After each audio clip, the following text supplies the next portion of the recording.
My name is Dan Perez, and I'm a board member at the Boys and Girls Club of the Corridor. I have been on the board for about 4 or 5 years now. Prior to joining the board, I had the pleasure of meeting many of our club members through a different organization called Cafe 361. Cafe 361 was housed out of the First Congregational Church, which also happens to be a location for one of the clubs here in town. And so many of the club members were also staff members at the cafe, and so I had volunteered with them for several years, got to meet them, got to know them, hear their stories, and they all shared with me how the club had impacted their lives.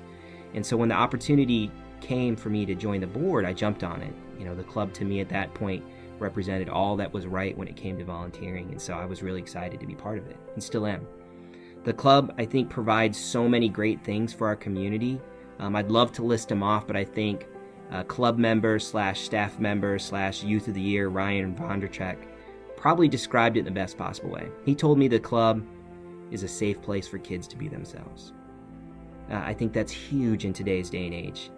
He shared with me his story on how the club helped him grow into the person he is today and how proud he is to be that person. And I think the best part is Ryan's story is just one of many similar stories being created here every single day.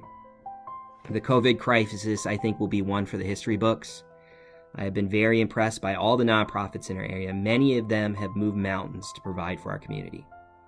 The club could have easily ceased operations. After all, many of the locations are in schools which are shut down.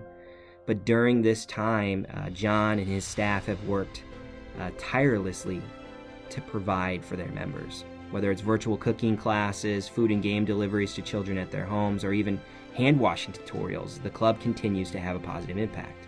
And I think will continue during the recovery phase as well. I have a 2-year-old at home who is desperately missing his friends right now, and I'm sure he's like millions and millions of kids across America.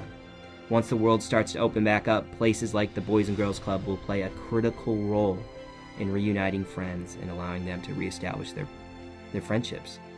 I also think the club provides incredibly important educational opportunities to its members, and that's going to be very, very important in helping our kids get ready for the next school year after so much time off. There are so many options for giving here in the corridor, and many of the nonprofits need our help. When I think of why I give to the club, I always fall back on Ryan's words. I give because the club provides just a great environment where kids get to grow and develop in a happy and safe place. It is a place where kids build lifelong friendships and have the opportunity to find their passions that will help guide them for the rest of their lives. Thank you, everyone, for listening. I hope everyone stays happy and safe, and looking forward to getting into the recovering phase with everybody and getting back to life as we know it. Thank you.